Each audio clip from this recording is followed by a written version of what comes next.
श्री स्वामी समर्थ. जय जय स्वामी समर्थ. अनंत कोटी ब्रह्मांड नायक राजाधिराज योगीराज अक्कलकोट निवासी सद्गुरू श्री स्वामी समर्थ महाराज की जय. कशा आहात सर्व स्वामी भक्तांनो? तुम्ही सदैव आनंदी राहा हीच स्वामींच्या चरणी प्रार्थना. तुमच्या सर्व चांगल्या इच्छा स्वामी महाराज पूर्ण करोत आणि आजचा दिवस तुमचा आनंदात जावो हीच स्वामींच्या चरणी प्रार्थना. प्रथम तुम्हा सर्वांचं खूप खूप मनापासून स्वागत आहे तुमच्या अनुभवांनी बनलेला भक्त आम्ही स्वामींचे या चॅनलमध्ये. मी शुभांगी पोळ तुम्हा सर्वांचं खूप खूप मनापासून स्वागत करते.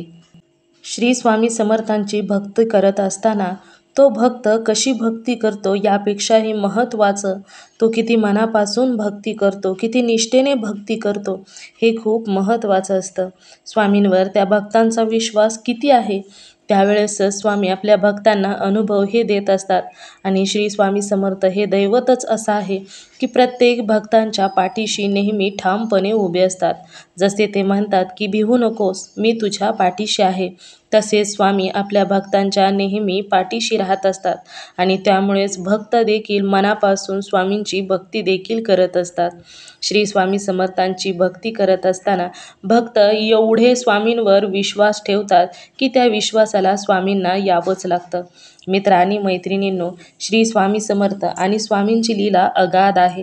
जेवढे तुम्ही अनुभव ऐकाल तेवढ्या प्रत्येक अनुभवामध्ये स्वामींची वेगवेगळी लीला, वेगवेगळे अनुभव, चमत्कार हे तुम्हा सर्वांना पाहायला मिळत असतात. कारण स्वामींच्या भक्तांचा एवढा विश्वास स्वामींवर आहे. आज आपण अशाच एका स्वामी भक्त ताईंचा अनुभव शेअर करणार आहोत. त्या ताई या नाशिकच्या आहेत आणि त्या ताईंचं नाव हे सिंधू रमेश मोलदे आहे. तर त्या ताईंच्या आयुष्यामध्ये खरोखर स्वामींनी खूप सुंदर असे अनुभव दिलेले आहेत. या ताईंचा पहिला देखील अनुभव शेअर झालेला आहे. आत्ता त्या अक्कलकोट, गाणगापूर, पंढरपूर, तुळजापूर अशी वेगवेगळी तीर्थ फिरल्या. त्यावेळेस त्यांना स्वामींनी प्रत्येक ठिकाणी वेगवेगळे अनुभव दिलेले आहेत. चला तर मग या ताईंच्या आयुष्यामध्ये जेव्हा त्या दर्शनाला गेल्या प्रत्येक तीर्थाच्या ठिकाणी त्यावेळेस स्वामींनी कोणकोणते त्यांना अनुभव दिलेले आहेत, चला तर मग जाणून घेऊया त्या ताईंच्या शब्दामध्ये. ताई सांगायला सुरुवात करतात. श्री स्वामी समर्थ. मी नाशिकची ताईने अनुभव शेअर केला होता. हा हा हा हा नवनाथ पारायणाचं याचं. हा हा आता आम्ही अक्कलकोटला तिकडे गेलो होतो ना. हा तिकडे पण अनुभव आले मस्त मस्त असे. अरे वा, छान छान. म्हणजे मला असं नाही की काही अनुभव येत नाही, भरपूर अनुभव होते आणि माझ्या दिव्यात आहे ना रोज फुल तयार होतो, रोज कंटिन्यू.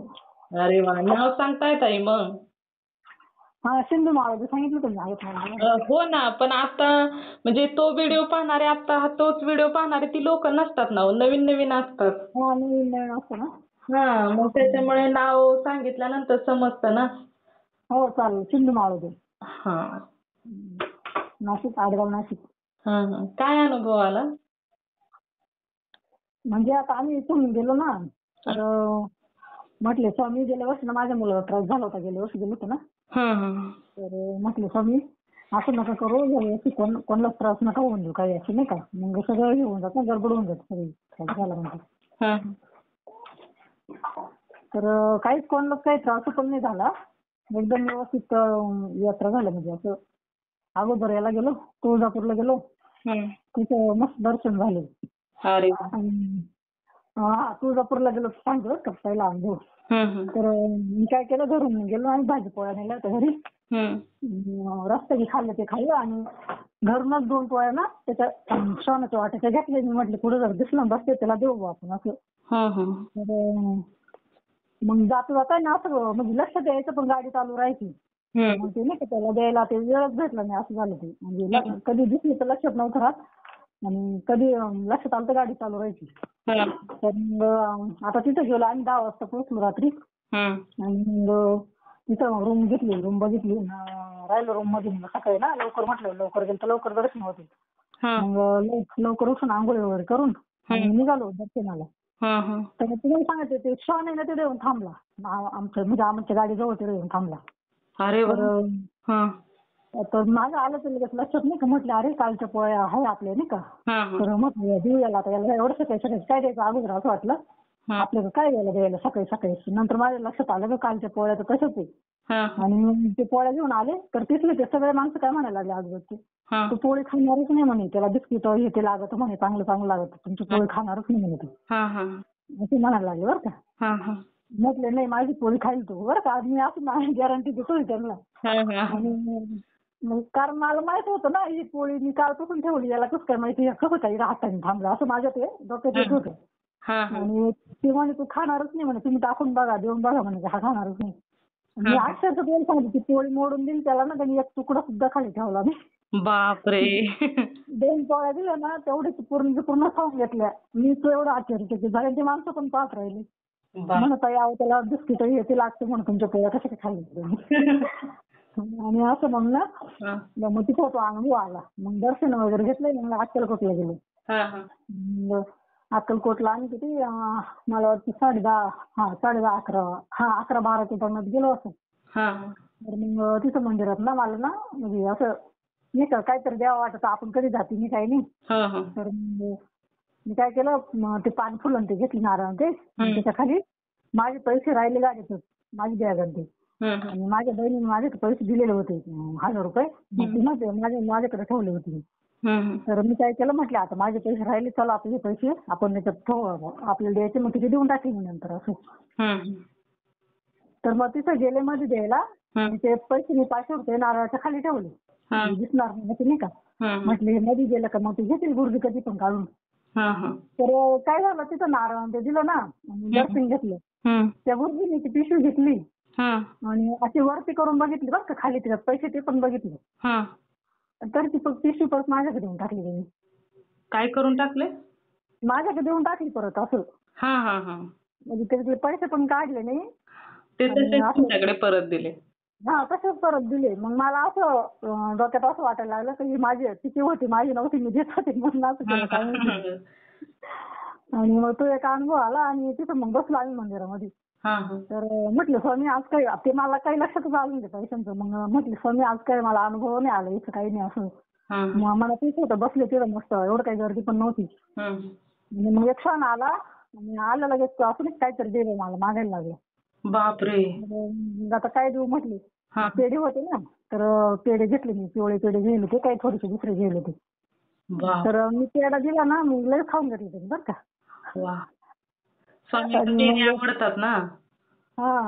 आणि माझ्या बहिणीने पेढा दिला तर कुठं खातो लवकर. तिला म्हटले अगं काहीतरी तुझं मनात असेल ना इच्छा, ते सांग त्याला, मग तू खाईल. म्हटली तसं नाही खाणार. मग तिने वाटलं असेल तिला काहीतरी ना, तिने सांगितलं वाटतं मनामध्ये, स्वामी एवढ्या लांब आली नाही असं तसं खाणं माझं तेव्हा. मग थोडं 5-1 मिनिट तिचा पेढा खाल्ला त्यांनी. सुंदर अनुभव आहे ताई. आणि मग तिथून आम्ही कुठं याला गेलो, गाणगापूरला गेलो. मग गाणगापूरला ते त्रिवेणी संगमावर आंघोळी वगैरे तिथं दर्शन घेतले. आणि मग दत्त मंदिरात गेलो. तर दत्त मंदिरात काय नारळ खडी साखरच नेली, तिथं काही पेढे वगैरे घेतले नाही, असं काही लक्षातच नाही का. मध्ये गेलो काहीतरी द्यायला पाहिजे असं शानला असते. तर मग गेलो, रांगेत उभं राहिलो. मग यांना तिथं म्हटले ते अन्नदान करा म्हटले थोडंसं. त्यांनी केलं काय करायचं, त्या ब्राह्मणांनी आमच्या दोघांच्या डोक्यावर हात ठेवून आशीर्वाद दिला आम्हाला. तर मग गेलो, मग तिथं मंदिरात बसलो. आलं तर श्वान परत जवळ माझ्या बघ एक. मग आलं तर म्हटलं बाबा तुला आज काहीच नाही खायला देतं, नारळ खडी साखर तुला काय देऊ, पेढा असतं तर खाल्ला असतं तू, आता काय करणार. तरी मी काय माझ्या मनात नाही का, माझं खाणारच हे असं नाही का, श्वान माझं खातच घ्या असं. तर मी थोडी साखरीचा खडा घेतला ताई आणि तिथे ठेवला. अक्षरशः ती माझी बहीण म्हणते अगं ते खडी साखर खाणार आहे का तू, काही पण करते बरं का, असं नाही का बोलायला लागलं. म्हटले मी खाईल, माझी जर थोडीशी जर पुण्य असेल ना तर खायलाच नाही का असं. तर अक्षरशः तो खडा आहे ना त्यांनी चावून चावून खाल्ला. इतकं भारी वाटलं, म्हणजे डायरेक्ट असं चावून चावून माणूस कसं खातं चावून खाल्लं ते खडा. अहो पण खडी साखर श्वान खातच नाहीत ना ताई. काय माहिती नाही, खोबरं वगैरे असेल ना तर ते काय काय खातात खोबरं, पण खडी साखर नाही, मी आजपर्यंत ऐकलं नाही. आणि आमच्या पण घरी आहे ना, पण नाही खात. नाही ना ताई, खातच नाही. म्हणजे ती पण मला बोलायला लागली, म्हणून तू काही पण करते तुम्ही खाणार आहे का? म्हटली नाही बाई खाईल ती, माझ्या हातचं खाणारच आहे. अरे वा. आणि डायरेक्ट असं चावून चावून खडा खाल्ला तो त्यांनी आणि त्याच्यावरून हात फिरवला मस्त असं नाही का एकदम जसं काय माझं अंगावरून हात फिरवला. हा जवळ येऊन बसलं असं नाही का डायरेक्ट बसून घेतलं त्यांनी माझ्या जवळ आणि ते खडा खाऊन घेतलं. तर मला कळालं आपण मला दर्शन दिलंय दत्त महाराजांनी. तुमच्या बरोबरच ताई स्वामी होते. हो खरंच होते स्वामी, म्हणजे एकदम असं कुठं असं काही अडचण आली नाही, काहीच नाही, एकदम मस्त दर्शन झाली. हो ना. आणि प्रत्येक ठिकाणी तुम्हाला स्वामींनी प्रचिती दिलेलीच आहे ना ताई. प्रचिती दिली. आणि मग तिथून आम्ही कुठे गेलो, पंढरपूरला गेलो. गाणगापूर वरून नंतर पंढरपूरला आला का? पंढरपूरला गेलो. तर मग पंढरपूरला गेलो ना, तर माझी बहीण होती, तिचं छोटं बाळ होतं, छोटी मुलगी होती. तर मग तिथं आंघोळी वगैरे केलं, नाही आंघोळ नाही केलं, हात धुतले, तिथं मुक्काम केला होता, आम्ही रात्री पोहोचलो होतो. तर मग सकाळी उठून म्हटले आता ना मागच्या वर्षी विठ्ठलाचं दर्शन झालं नाही, कलरचं काम चालू होतं, या वर्षी करायचे असं मला वाटलं बरं का. तिथं गेल्यावर ना एवढी मोठी रांग होती ना का विचारायचंच नाही. म्हणजे डायरेक्ट सगळे रांग पाहून घाबरायला लागली. बापरे. मी पण म्हटले नको आता, कसं उन्हाचं पण टाइम होत चालला होता आणि ऊन पण किती त्रास देत आहे ना, आता भरपूर ऊन आहे. एवढी रिक्स घ्यायची म्हटली, माझं मनातलं राहील मनात, पण सगळ्यांच्या मागे सगळ्यांना त्रास होईल ना असं वाटतं माणसाला. तर मग ते बाळामुळे आहे ना मग तिथं नाही म्हटलं आम्ही. मग ना म्हटले तर माझ्या मनात नाही का असं बापरे काहीच दर्शन झालं नाही, काहीच नाही, असं चाललं होतं. तर एक रिक्षावाला आला आमच्या जवळ. आता आमची गाडी होती, आम्ही दुसरीकडे लावलेली होती गाडी. तर ते रिक्षावाला म्हणतो चला तुम्हाला दर्शन घ्यायचंय का मध्ये? असं नाही का मध्ये दर्शन घ्यायचं का काय करायचं, काहीच नाही. तो आला म्हणजे चला तुम्हाला दर्शन घेऊन देतो मध्ये, मग दर्शन घेऊन देतो म्हणे. आणि 50-50 रुपये घेईल म्हणे. अक्षरशः मला असं वाटलं म्हणजे तिथं दर्शनाच्या ठिकाणी 100-200 असे जास्त पैसे घेत राहते ना. 50-50 रुपयामध्ये दर्शन नाही देते कुणी. ते म्हणजे तुम्हाला तिथं सोडून पण देतो, 50 रुपयामध्ये तुमचं दर्शन पण करून देतो म्हणे. अरे वा. आणि अक्षरशः मग त्यांनी तिथं नेलं आम्हाला आणि दर्शन करून दिले. म्हणजे काही नाही, थोडं अंतर होतं आमचं, नाही का देवात फक्त पायावर डोकं नाही ठेवलं, एवढंच थोडंसं हे राहिलं. मग तिथं पण दर्शन झालं. अरे वा. म्हणजे एवढ्या गर्दीत खूप वेळ थांबण्यापेक्षा आपलं लवकर दर्शन पण झालं. लवकर दर्शन होऊन आणि मस्त निघाली तिथून पण मग. अरे वा. मग तिथून कुठं गेलो महालक्ष्मीला, कोल्हापूरला. ते कोल्हापूरचं कसं झालं, खूप लांबचं पडतं ना प्रवास असा. तर मग सगळे वैतागले नाही का, जेवण करेल सकाळी इथं पंढरपूरला नाश्ता केला. चाललोय रस्ता पण चुकलं थोडंसं. तर मी यांना म्हटले अहो विचारून घ्या कोणाला तरी, आपण नेमकं तिथं चाललोय का? ते म्हणे म्हणजे आम्ही लस्सी घ्यायला थांबलो. म्हटले लस्सी तरी घेऊ म्हणजे थोडं, सगळ्यांना आता भुकांचं काही गाडीत एवढं भुका पण नाही लागते ना, प्रवास करीत राहतो माणूस.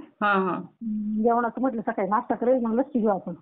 मग तिथं लस्सी घेतली तर तिथं होते लस्सीवाला काय म्हणतो, तुम्ही आधी ना ज्योतिबाला जाऊन मग लक्ष्मीला येऊ असं, कारण मी ज्योतिबा लांब आहे थोडंसं आणि महिन्याचा रस्ता आहे. मग अंधार तिकडे जाऊन मग अंधाराचं चालेल म्हणे लक्ष्मीला असं. तर मग ती माझ्या बहिणीने सांगितलं, मग आम्ही चालू नाही का ज्योतिबाला जायचं, महालक्ष्मी पासून जवळून तिकडे चाललो ज्योतिबाला, पण तो रस्ता चुकून गेलो. गेलो पुढे गेलो. मग यांना म्हणते नुसतं चालले, तुम्ही चालले कोणाला तरी विचारून घ्या, 3-3:30 वाजले, कोणाची जेवण नाही काही नाही अजून. एक ठिकाणी गाडी थांबवली तर ते म्हणे अहो तुम्ही 15 किलोमीटर पुढे आले म्हणे. बापरे. इथून मागं जा म्हणे, मग जा म्हणे ज्योतिबाला, तिकडून रस्ता आहे म्हणे, इथून नाही. मग तिथून मागं गाडी वळवली आणि मग आलो. तर मग आता हे काय म्हणे, आता इथं महालक्ष्मीचं दर्शन घेऊ म्हणे आधी, तिकडं ज्योतिबाला नंतर जाऊ म्हणे, आता जवळ आलोय तर मग आपल्याला जेवण करायचे असं भुका लागलं असतं. तर म्हटले चला आता आपल्या मनाने थोडी सगळं होणार, चला म्हटलं यांच्या मनाने मिळून घेऊ. मग गेलो. मग तिथं दर्शनाला रांगेत उभं राहायचं. तिथं रांग भरपूर मोठी दिसत होती. पण माझी इच्छा नाही का आता पंढरपूरला तरी आपण जाऊ कधी पण एवढे लांब कोण येणार लवकर नाही का, येते का नाही येते. तर मला रांगेत उभं राहून दर्शन घ्यायचंय असं नाही का. तर मग हे सगळे बाहेर थांबले, पोरं आणि घंटे बाप्पा, आणि आम्ही दोघी बहिणी गेलो पुढं. तर मग तिला म्हटले तुझं बारीक बाळ ते तू इथं थांब कोपरे, मला म्हणजे मी बघितलं इथून घुसायला जागा आहे तिला. तिथं जर मी आले कोणाला रिक्वेस्ट केली तर मग तिथून जाऊन देतील मध्ये, असं बारीक बाळ आहे असं. तर तिला म्हटले तू इथं थांब, मी रांगेतून येते म्हटले असे. मग मी आले त्यांना आपण मध्ये जाऊ. तर तिथं गेलो आणि माझ्या काय मनात आलं नाही का, म्हणते महालक्ष्मी माते सगळं झालं, आता मला इथं काहीतरी अनुभव आला पाहिजे बरं का. अनुभव होते बरं का म्हटले माते, मी तुझं दर्शनाला पहिल्यांदाच आली. हा तर असं झालं आणि गेले मी नाही का असे रांगेत उभं राहिला. आता माझं काय लक्ष का रांगेत उभं राहून दर्शन घ्यायचं आपल्याला. तिकडे जाऊन बघितलं रांग खूप मोठी. म्हणजे गेले मला जाऊनच येणार नाही रांगेमध्ये. मग आपण घुसून गेलं का मग मध्ये मग बाहेर नाही निघता येणार ना. मग घेऊन देतील मग दर्शन असं माझं हेतू. मी त्या रांगेच्या गडबडीत चालली आणि मी तुम्हाला सांगत होते जोगा घेऊन त्या बाया नाही का राहत्या. तर ती एक म्हणजे अशी एकदम एवढं तिचं सुंदर रूप होतं. म्हणजे असं आम्हाला ते नंतर आठवायला लागलं बरं का. एवढं तेज तिच्यावर चेहऱ्यावर. आणि आली फक्त मला ती बॉटलचं कुंकू सुद्धा मला आठवतं. इतकं छान कुंकू त्या बॉटलला आणि ते मला लावलं तिने. बापरे. आणि कुंकू लावलं आणि म्हणे आली का अशी बोलली बरं का. आणि आली का म्हटलं मी ना तिच्याकडे बघते कुठे तिच्याकडे लक्ष कुठे मी चालली पुढे रांगेत उभं राहायला नाही का असं. आणि हसली पण माझ्याशी इतकी छान हसली आणि बोलली पण आली का बोलली कुंकू लावलं. आणि तुम्हाला सांगते 1 रुपया सुद्धा मागितला नाही. मी तर काय की बाय नाही का फार कुठपर्यंत मागं येत्या दे बुवा असं तसं. प्रचिती मागितली ना तुम्ही काहीतरी अनुभव द्या म्हणून. काहीच नाही तिने 1 रुपया मागितला नाही आणि माझ्या मागं पण आली नाही काहीच नाही. मी नुसती येड्यावानी पुढे पळवते रांगेत उभे राहिला आणि मला दर्शन देऊन गेली असं एकदम. आणि मग गेली मी पुढे तिच्या पुढे एक बाई बसलेली होती ना. ती मागत होती मला तेवढं पण मागत होती. अगं ताई दे म्हटले ताई थांबा तिकडून आले का मग देते म्हटलं. मला आधी पहिलं दर्शन घेऊन माझं दर्शन नाही होणार. तिला पण द्यायला म्हणजे माझ्याकडे पैसे सुटे नव्हते. आम्ही ते पातळ ते घेतलं साडी ते संपून गेले होते पैसे. तर मग गेले मग रांगेत उभे राहिले मस्त दर्शन घेतलं. मध्ये गेले गाभाऱ्यात आणि अक्षरशः तिथून मला नारळ भेटलं. मनात काहीच नाही. आमच्या गुरुजींनी डायरेक्ट माझ्या हातात नारळ दिले. मग आलो बाहेर मस्त दर्शन वगैरे झाले. ज्योतिबाला निघालो मग आम्ही तिथून. ज्योतिबाला निघालो म्हटलं आता भुका लागेल सगळ्यांना आता काय करायचं इकडं तर काही म्हणजे हे म्हणत्या नाही आधी ना वळणाचं रस्ता ते आपण तिकडून करून येऊ मग जेवण करू असं तसं अगोदर दर्शन करून येऊ. मग गेलो तिथून ज्योतिबाला. तर म्हणजे मला काय वाटायचं ज्योतिबाचं असं पण पाहिलं होतं याच्यामध्ये व्हिडिओ मध्ये ती मूर्ती वगैरे ते मंदिर ते दाखवायची पण असं काय तिथं खूप मोठी पिंड आहे म्हणजे शंकराचं हे असं काही माहित नव्हतं मला असं. तिथं गेलो दर्शनाला ते बघितल्यावर आहे ना आता मला खूप पहिल्यापासून शंकराची पण भक्ती करायची खूप आवड आहे ना. एवढी भारी पिंड ते ना तिथून मला बाहेरच निघून वाटत ना एवढं मस्त. आणि नेमकं आरती चालू होती तेव्हा आम्ही तिथं पोहोचलो मंदिरामध्ये. आणि तिथं पण बरं का मग मधून ज्या डायरेक्ट गुरुजी मध्ये होते ना आरतीला त्यांनी मला नारळ दिले. अरे वा. ज्योतिबाला पण बाकीचे सगळे बाहेर निघून आले दर्शन करून. पण माझं नाही का ते मन भरत नाही दर्शन घ्यायचं नाही पण एवढ्या लांब जायचं म्हणजे चांगलं दर्शन व्हावं इच्छाच असते ना. असं मला घाई नाही राहत. मला असं वाटतं दर्शन डोळे भरून पाहावं दर्शन घ्यावं. ती पुढे जरी गेली तरी मी मागं राहून घेते मुद्दाम दर्शन घ्यायला. आणि मस्त असं डोळे भरून पाहते. माझ्या डोळ्यातून पाणी येत राहतं म्हणजे असं नाही का खूप मन हे झाल्यासारखं समाधान झाल्यासारखं वाटत. मी काहीच नाही आता तुम्हाला सांगितलं मी काहीच मागत नाही तेवढं. फक्त मला ते दर्शन झालं का खूप भरून येत असे. नाही पण एवढ्या लांब आपण जायचं आणि दर्शन बाहेरूनच घ्यायचं म्हटल्यानंतर नाही ना बरोबर वाटत ना. तेच ना इतकं छान दर्शन झाले इतकं मस्त ना. आणि मग तिथून नाही अक्कलकोटवरून मूर्ती पण आली मी यावर्षी. मूर्ती नव्हती पहिला फोटोच होता ना. तर स्वामींना म्हटले होते स्वामी आमचं नियोजन करून द्या मला ना सप्तेच्या अगोदर तुमची मूर्ती आणायची म्हटलं असं म्हणले ती. कारण जायचं असं चाललं होतं ना कधी जायचं यांना सुट्ट्या भेटत होत्या. स्वामींना बोलले होते म्हटले आलो सप्तेच्या अगोदर मूर्ती घरी आणायची आमचं नियोजन करा म्हटलं तुम्ही तसं. मूर्ती आणली मग ती आणि कोणावर आलो आम्ही मला वाटतं रविवारी का सोमवारी आलो घरी. सोमवारी रविवारी संध्याकाळी रात्री आलो 12 वाजता. आणि तेव्हा पण खूप छान झाला असं काहीच कुठंच काही अडचण आली नाही काहीच नाही कोणाला काही म्हणजे त्रास झाला नाही. एकदम मस्त. बारीक बाळ होते आमच्या बरोबर ते बाळ 1.5 वर्षाचं होतं ताई.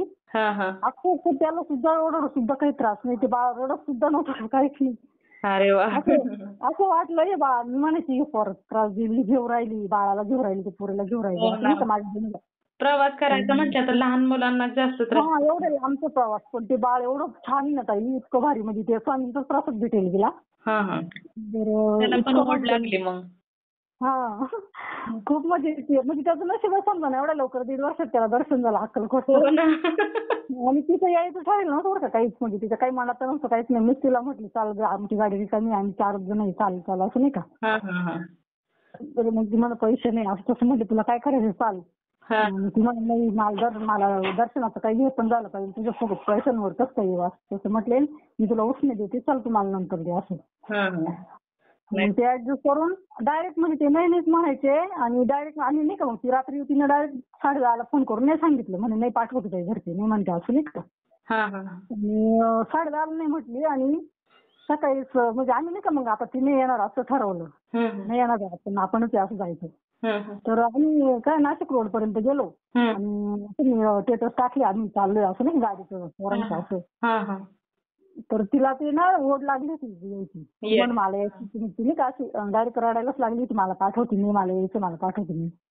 तर मी म्हटलं स्वामी तिला धड ती आली नाही, धड दुसरं एखादं सीट आला माझं नाही का असं वाटतं कोणीतरी आलं पाहिजे, कोणाला तरी घेतलं पाहिजे. तर मग माझ्या असं म्हणत विचारायला लागले, ती पण आली नाही, दुसरं कोणाला पण घेतलं नाही. म्हटले चौघच गाडी एवढी मोकळी, एवढे लांबून जात राहू असं नाही का एखाद्याचं दर्शन झालं असतं. हो ना. तर मग तिथपर्यंत गेलो, डायरेक्ट लगेच फोन आला, म्हणे काय गं गेली बाई तू निघून, आले असते ते. म्हटले आता तू नाहीच म्हणायला लागले तर काय करू. म्हणे अगं काय करणार आहे म्हणे, कुठे आता म्हणजे येते का तू अजून पण, आम्ही अजून नाशिक रोडलाच म्हणले तुमच्या पुढे अजून. तिला नाही का अजूनच हे झालं का जावंच आता असं. म्हणून आता असं कर ना तू तुझ्या दाजीला फोन कर, ये मग डायरेक्ट इथे ये मला घरी, मग पाठवतील मला ती. गेलो मग आम्ही डायरेक्ट घरी गेलो. पण ते नाही का आता खरंच काय काय स्वभाव होते, स्वभाव खूप असं रागराग हे करायला लागली. देव तुझ्या करत होती, देव तुझा रागराग आपटायला लागली खाली होती. मी म्हटले काही विचित्र माणसं आहे. मग तिला म्हटली चाल, म्हटले तू घरातून गेली का सगळं करतील बरोबर मागं. तिच्या सासूला पण थोडं खडकावलं, म्हटले आताच्या पूर्वी अजिबात मारायला धरते मी, म्हटले ती धरती तर मग एवढं पण नाही करायचं असं नाही का थोडंच बोलले. मग आली मग ती पण. तेव्हा असं म्हणजे काही नियोजन नसताना ती डायरेक्ट नाही म्हटली तरी ती पण आली आमच्या बरोबर. नाही ती स्वामींची इच्छा होती ना दर्शनाला, तिला पण यावं. तिच्या मनातून कळ होती, तर मग बरोबर ती जायच्या वेळेस सवय ना आली ती असं झालं. आणि मग घरी आल्यावर ना आम्ही ना ते गुरुवारी ना त्याचा अभिषेक केला बरं का मूर्तीचा. तर मस्त सगळं आणून आम्हाला नाही का असं आनंद वाटला खूप, असं मस्त अभिषेक केला. तर तुम्हाला सांगते गुरुवारी अभिषेक केला आणि दुसऱ्या दिवशी शुक्रवार होता तर आम्ही ना गहू साफ करत होतो, ते दुसऱ्यांचं वावर केलं इथं आम्ही. काही आमच्या घरचे पण आहे तर मग म्हटलं ती बाई आली तर ते साफ करून घेऊ आपण गहू.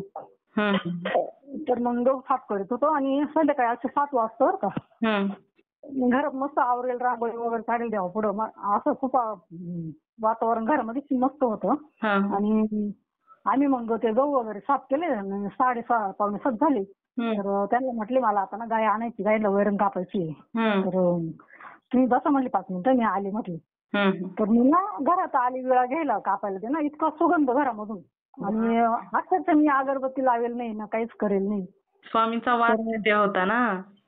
हा एकदम असं म्हणजे अत्तरचा वास नाही का, कुणीतरी आलंच असं आलं. आणि स्वामींना अत्तर खूप आवडतं ना. हो मग सकाळी ना आम्ही म्हणजे दिवसभर घरात पण आलो होतो ना पाणी वगैरे प्यायला. दिवसभर तिला पण वास आला नाही, मला पण वास आला नाही का असं. आणि 7च्या दरम्यान, संध्याकाळी 7च्या दरम्यान हा वास घरातून येत होता. अरे वा. तर मग तिचं बाहेर हातपाय धुतले टाकी पाण्याची. तर आता तिला बसल्या म्हणे अगं तुझ्या घरातून इतका सुंदर वास येऊ राहिला, म्हणे कसाच येऊ राहिला.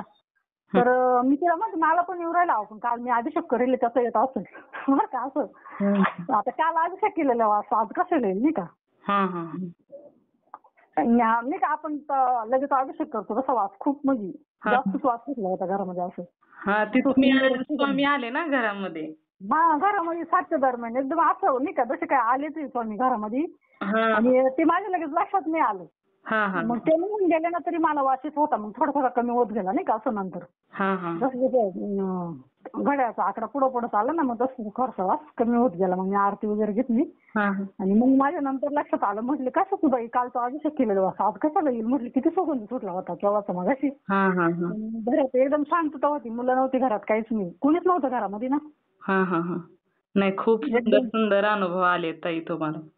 खूप म्हणजे इतकं, आणि असं मनात आलं का ताई मला आरती भेटली पाहिजे. आता त्या दिवशी गुरुपीठाला मग त्या ताईंना म्हटले चला म्हटले एखादं पारायण करा आज हे नाही का हनुमान जयंती म्हटले पौर्णिमा पण आहे तुमचं पारायण खूप छान होईल म्हटले चला. मग त्यांना पण नेलं मी पारायणाला. मग पारायणाला गेलो मग तिथं ना आम्ही 8च्या आरतीला मध्ये गेलो दर्शन घेऊन आलो आणि बसले पारायणाला. तर मग या पुढे निवड आले मी त्या गुरुजींना विचारत होते म्हटले गुरुजी आज मला आरती भेटेल का इथं. तर मग ते म्हणे नाही ताई तर तुम्हाला जर आरती करायची असेल तर सेवा करा म्हणे 10 वाजेपर्यंत. तर म्हटले अहो मी तर पारायणाला बसलेली नाही का. तर ते म्हणे नाही मग असं नाही ते पण आणि ते पण दोन्ही नाही करायचं म्हणे कोणतं एकच करा म्हणे. तर मी गेले आणि बसली पारायणाला नाही का म्हटले जाऊ दे आता नाही भेटणार आज समजा गुरुजी म्हणले सेवा करा आपलं पारायण राहून जाईल आणि सेवा करायला मी एखाद दिवशी परत येईल असं माझं मी ठरवलं. तर मग 10:30च्या आरतीला परत मग ब्रेक राहते ना पारायणाचं. मग गेले मध्ये मी. तर मध्ये गेल्यावर मी स्वामींना काय म्हणते स्वामी तिथं नाही का 5 आरत्या राहते ना रेणुका माता या सगळ्या देवींच्या आणि स्वामींच्या असे 5 ठिकाणी 5 राहत्या आरत्या नाही. तर मग स्वामी म्हणते स्वामी मला कोणत्या ठिकाणी द्या मला पण द्या आज आरती मला पौर्णिमा चैत्र पौर्णिमा मला आरती पाहिजे स्वामी बरं का. तर मग गेलो तिथं मध्ये सगळं एवढी गर्दी झालेली होती तिथं पूर्ण असं नाही का. तर बाकी सगळ्यांना उभं केलं बरं का मग आरत्यांना. आणि आता मला दिसतंय सगळ्यांना उभं केलेलं आहे पण तिकडे कोपऱ्यातले देवी काही दिसत नव्हती तिथं आरतीला कोणी उभे आहे का नाही असं. तर मनुष्याला सगळे पुढं सारखं म्हणे मागून गर्दी होऊ राहिली. मग सगळे पुढे सरकले मी तिथं आहे तिथं उभे राहिले जागेवर. तर मग त्या गुरुजींचं लगेच माझ्याकडे लक्ष आलं म्हणे हो ताई इकडे या म्हणे. मग काय म्हणे वा रेणुका मातेची आरती. अक्षरशः तुम्हाला सांगत मी तिथं रेणुका माते समोर उभं राहिलो इतकं माझ्या मनात हे झालं कारण देवा सगळं कसं काय ओळखीत माझ्या मनात माझं नाही का. डायरेक्ट रेणुका मातेची आरती भेटली मला म्हणजे आणि त्या दिवशी घरी मी काय रांगोळी काढली ते रेणुका माता प्रसन्न असं. तर म्हणजे असं मला त्या रांगोळीचं पण हे वाटलं आणि तिथे गेल्यावर असा अनुभव आला आरतीचा पण. आणि कालचा पण गुरुवार होता ना. तर काल केंद्रामध्ये आता 2-4 दिवसापासून गेली पण नव्हते असं थोडं नाही का काम होतं तर 2 दिवस हे झालं तर मला ना हुरहुर लागत मी गेलं का. तर मग काल लवकर आवरलं म्हटले स्वामी आता आरतीचं काही म्हणजे भेटेल म्हणून असं काही माहित नाही आता मी 2-4 दिवस केंद्रात पण गेली नाही आणि कोण देणार आहे मला लगेच आरती पण म्हटले स्वामी आज आरती दिली तर बरं होईल आता पुढच्या गुरुवारी तर सप्ताह बसणार आहे कोण देणार आहे मग नाही का सप्त्यामध्ये गर्दी राहते. आणि मग नवीन नवीन लोकांना आरती देत राहते ना. म्हटलं स्वामी 8 दिवस भेटू दे मला आरती बरं का. तर अक्षरशः तिथे गेल्यावर लगेच मला आरती भेटली. म्हणजे एवढं आणि ते जेव्हा कापूर पेटवला ना तेव्हा तो ना असं जास्त प्रज्वलित झाला होता मला डायरेक्ट मागं सरकायला लागलं होतं काल. अरे वा असं पूर्ण त्याचा मोठा जाळ झाला होता कापराचा. स्वामी त्यात प्रकट झाले असतील. हो एकदम म्हणजे इतकं छान छान अनुभव येतो ताई असं वाटतं एकदम म्हणजे स्वामी माझ्या मागे पुढे सारखे. हो ना हो ना. तुम्ही भक्ती काय काय करता सेवा काय काय करता ताई. सेवा करते मी ताई जेवढं जमल तेवढंच करते पण मनापासून करते असं नाही का. म्हणजे पारायण वाचिते स्वामी चरित्र वाचिते दुर्गा सप्तशतीचं वाचिते पण ते कसं होतं आज वाचलं का उद्या ते वाचलं जात नाही उद्या ते वाचलं का हे असं एकच वाचलं जातं कोणतं तरी माझ्याकडून असं होऊन जातं. म्हणजे दररोज एकच वाचता कोणतं तरी. कोणतं तरी एक होऊन जातं नाही तर मग एका दिवशी दोन्ही पण वाचतो जसं जसं जमल तसं. आणि माळ सकाळी उठल्या श्लोक घ्यायचे माळ घ्यायचे गणपतीची घेते आणि स्वामींची घेते. मग दिवसभर असं येतं जातं चालू राहतं किंवा जमलं तर मग बसते माळ घ्यायला पण एवढं म्हणजे खूपच कंटिन्यू सेवा नाही जास्त माझी काही. मग जेवढी करते तेवढी असं एकदम मनापासून करते मी. नाही खूप सुंदर सुंदर अनुभव दिलेत स्वामींनी तुम्हाला. पहिले पण अनुभव खूप सुंदर होते आणि आताचे पण खूप सुंदर आहेत. हो ना खूप म्हणजे असं वाटतच नाही का स्वामी म्हणजे संघ नाही असं प्रत्येक वेळेस म्हणजे थोडं मनात आलं का ते पूर्ण होऊन जातं. चला अनुभव शेअर करते मी. हो. श्री स्वामी समर्थ. श्री स्वामी समर्थ. मित्रांनी मैत्रिणींनो बघा या ताईंचा अनुभव किती सुंदर होता. असाच विश्वास जर भगवंतावरती असेल आपल्या स्वामींवरती असेल तर तुम्ही जिथे जाल तिथे तुम्हाला स्वामी कोणत्या ना कोणत्या रूपामध्ये येऊन दर्शन हे नक्कीच देऊन जात असतात. कारण श्री स्वामी समर्थ हे असं दैवत आहे की आपल्या भक्तांच्या नेहमी पाठीशी तर असतातच त्याचबरोबर प्रत्येक वेळी अनुभव देखील देत असतात. तुम्हाला हा अनुभव ऐकल्यानंतर हे समजलं असेल की तुम्ही कोणत्याही तीर्थाच्या ठिकाणी जा, तुम्हाला तिथे वेगवेगळे अनुभव हे नक्कीच पाहायला मिळत असतात. त्याच भक्ताला पाहायला मिळतात ज्या भक्तांची निष्ठा ही स्वामींवर आहे, आणि तेव्हाच स्वामी आपल्या भक्तांना जिथे जाईल त्या रूपामध्ये अनुभव हे देत असतात. तर मित्रांनी मैत्रिणींनो, खरोखरच या ताईंचा अनुभव खूप सुंदर होता, कारण असे अनुभव यायला देखील नशीब लागतं. आणि आपले स्वामींचे भक्त असणारे सर्वच स्वामी भक्त हे खरोखरच खूप भाग्यवंत आहेत. आता या ताईंचा अनुभव तुम्हा सर्वांना कसा वाटला नक्कीच मला कमेंट करून सांगा. नाशिकमध्ये राहणाऱ्या सिंधू रमेश मलोदे या ताईंचा अनुभव तुम्हा सर्वांना कसा वाटला नक्कीच कमेंट करून सांगा. त्याचबरोबर श्री स्वामी समर्थ लिहायला विसरू नका. तुम्हाला जर एखादा स्वामींचा अनुभव आलेला असेल तर मी इथे नंबर दिलेला आहे, या नंबरवरती तुम्ही तुमचा अनुभव शेअर करायचा आहे. जेव्हा तुम्हाला आलेला एक अनुभव तुम्ही शेअर करता तेव्हा स्वामी अजून सुंदर सुंदर अनुभव तर देतातच, त्याचबरोबर तुमच्या अनुभवामुळे खूप लोकांना मदत देखील होते. आणि जेव्हा तुमचा अनुभव ऐकून एखादा व्यक्ती स्वामी सेवेमध्ये येतो याचे पुण्य तुम्हालाच मिळते. त्यामुळे तुम्हाला आलेला स्वामींचा अनुभव नक्की शेअर करायचा आहे. आपला चॅनल भक्त आम्ही स्वामींचे या चॅनलचं एकच ध्येय आहे, ते म्हणजेच भक्ताने भक्त स्वामी भक्त वाढवायचे आहेत आणि प्रत्येकाचे जीवन स्वामीमय करून टाकायचे आहे. त्यामुळे तुम्हाला आलेला स्वामींचा अनुभव तुम्ही नक्की शेअर करायचा आहे. तुम्ही सर्वांनी मिळून माझा व्हिडिओ शेवटपर्यंत ऐकला त्याबद्दल मी मनापासून तुम्हा सर्वांची खूप खूप आभारी आहे. पुन्हा भेटूया श्री स्वामी समर्थांच्या अशाच एखाद्या सत्य अनुभवाबरोबर. तोपर्यंत तुम्ही सर्वजण नेहमी सुखी राहा, समाधानी राहा, आनंदी राहा. श्री स्वामी समर्थांचं नामस्मरण करत राहा. श्री स्वामी समर्थ. जय जय स्वामी समर्थ. धन्यवाद.